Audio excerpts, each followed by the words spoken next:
Yeah, good morning. Welcome back to the channel. Having a little camera problem this morning. I hope this works. I'm off today to fulfill a comment and a request that I had.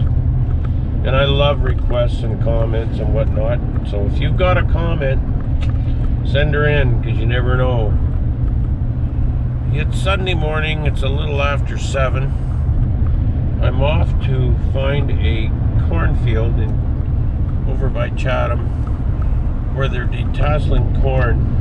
And detasseling corn is something like it was described in the letter I got of rite of passage.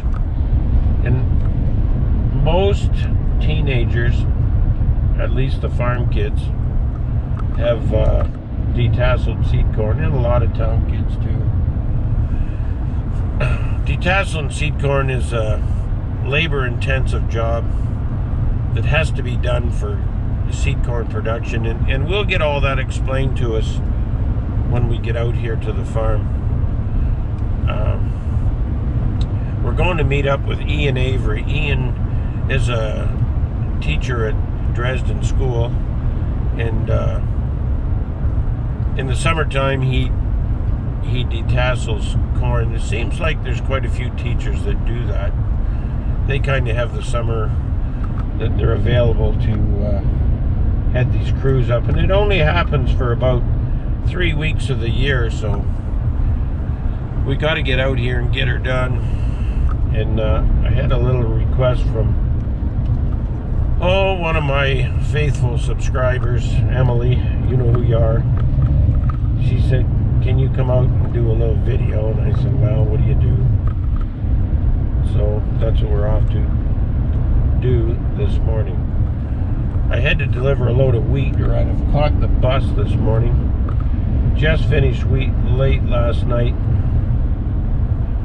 Pretty good crop, nice to get her done. We're struggling this year to get wheat off dry. Seems like between high humidity and frequent rains, but we got our own wheat off anyway. It's running 100 bushel more and more, so can't kick on that. Anyway, I'll catch up to the crew out here at the cornfield. I'll catch you in a few. 2 and 4, guys, 2 and 4. 94. Jacob, you got 2. Megaroo on 4.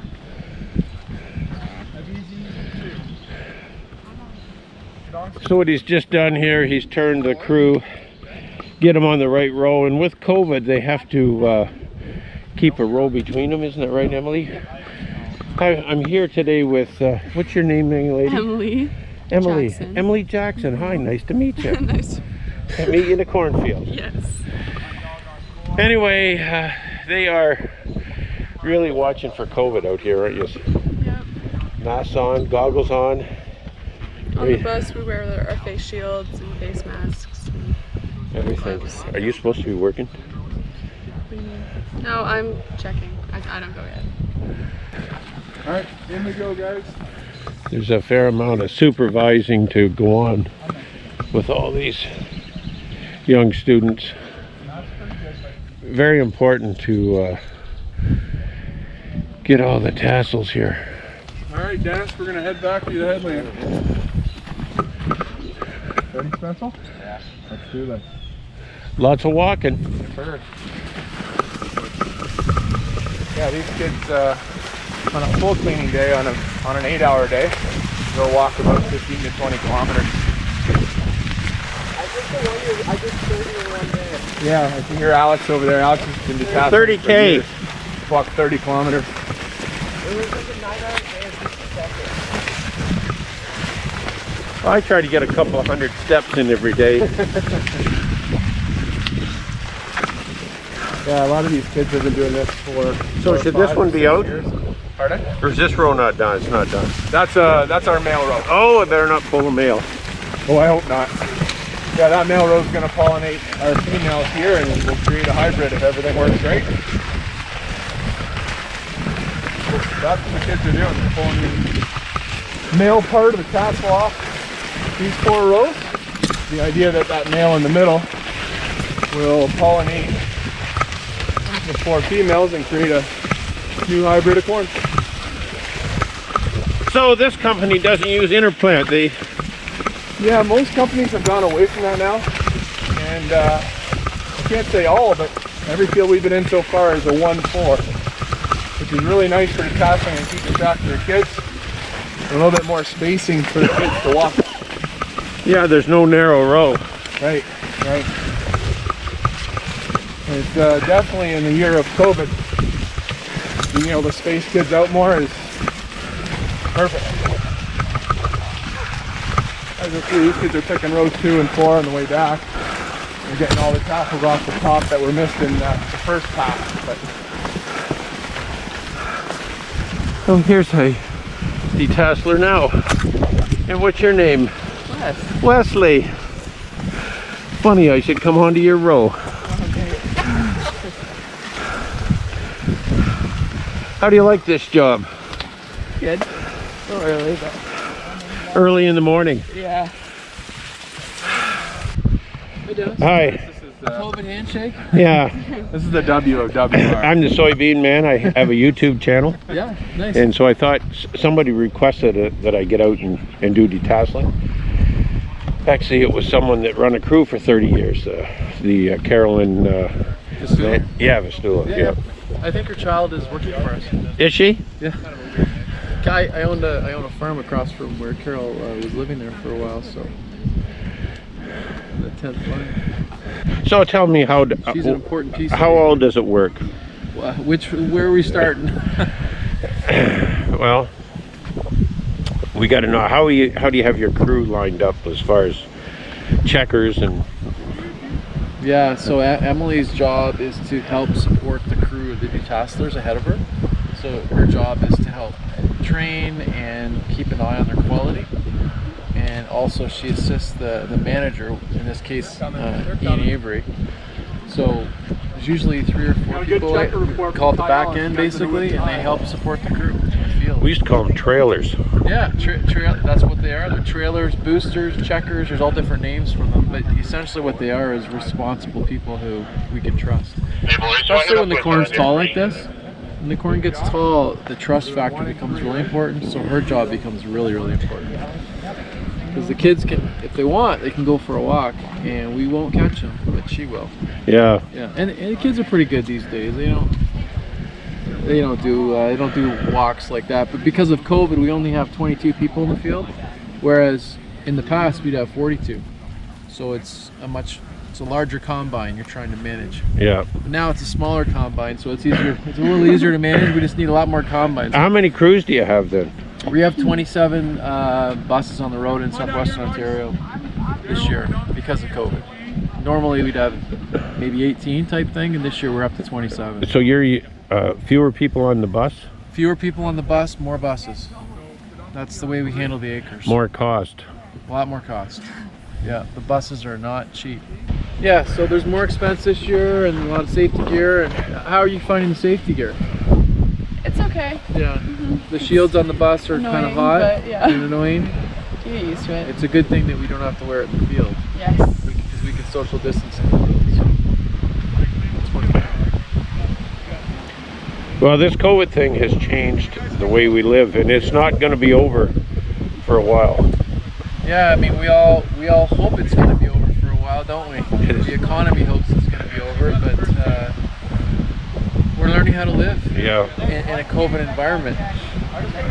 So it's interesting. But you know what? If we don't detassel this corn, farmers don't plant corn next year, as you know, and we don't eat in 2022. So this is an essential service. We have to do it. But we just got to do it safely, and that's what we're trying to do. So can you explain to us how the male and female corn parts work? And Yeah, if we walk over to the field here a little closer, we can explain it better. Okay, so essentially what we have in every field really is a combination of female and male plants. And essentially it's a process of breeding corn. And we're trying to make the best hybrid possible for the farmers next year. And I guess if you were to compare it to humans, if you wanted to make the best athlete, you would choose the best female athlete and the best male athlete, and if they had a child, in theory they'd have a fantastic athlete. So that's what we're trying to do with the corn here. So we have the male corn, and the male has a tassel, and the female also has a tassel, because plants have both reproductive organs. So what we want to do is have the male tassel fertilize the female silk. We don't have any silk out in this field, but essentially this tassel, these anthers will break and there'll be pollen that will shed, and the pollen is like dust, and each piece of dust that touches each one piece of silk, so one piece of pollen touches one piece of silk, makes one kernel of corn. And so we're trying to have this tassel fertilize these female plants. So the kids come in and we remove all the female tassels and we leave the male tassels, and those male tassels are supposed to fertilize all the female plants. And that's sort of the breeding process, and that's why we're an important piece of it, because if we leave a female tassel, you'll have the wrong breeding process happening. So, And we can't see the female parts. well, like I said, both corn plants have both male and female parts, so they can reproduce themselves. But if you look right here, this is the start of an ear. So here's the start of an ear, and I'm just going to take this. This is a ear that's going to form, and if I open this ear up, if I open this up here, you're going to see the silk starting. See, there's the cob just starting to form, and you can see the silk growing.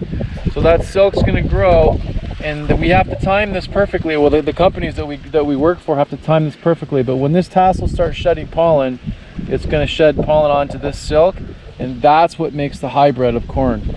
Is that combination right there makes the hybrid. And every kernel of corn has a silk. Every kernel has one silk. If you're eating sweet corn, you'll know this. If you peel sweet corn to eat it, every single one of those kernels had a piece of silk, and every single one of those kernels received a piece of pollen. So I mean, that's what's happening, of course, by the billions in every cornfield.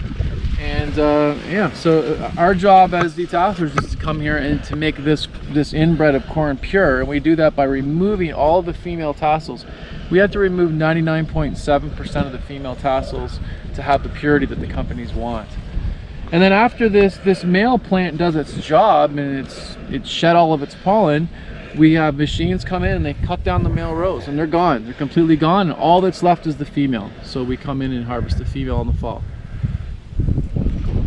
So the male become obsolete. They've done their job. That's all they have to do. All they have to do is fertilize the girls, and then they're all destroyed. Yeah, it's a dirty job, but somebody's got to do it. That's right. Yep. The girls are left. So, yeah. Well, that explains it pretty good. Yeah. Be a little better if the silk was out. You could actually see it, but you'd have to go to a more. Well, that's pretty good. That's pretty good. Yeah. This is our junior. We're all good now. Hi, how are you? Thanks, guys. Good. How do you like the corn detasseling business? Oh, it's good. I love it. I did it, what was it, 3 years? Back like grade 9, 10, 8, 9, 10. So what's your job here today? So, junior soup, I do payroll at the start of the day, head count whenever we get on or off the bus, sanitize the bus whenever we get on or off the bus, and then basically just the same as a booster or checker, like go through, make sure everybody's picking everything they need to pick, get kids lined up, turn them around.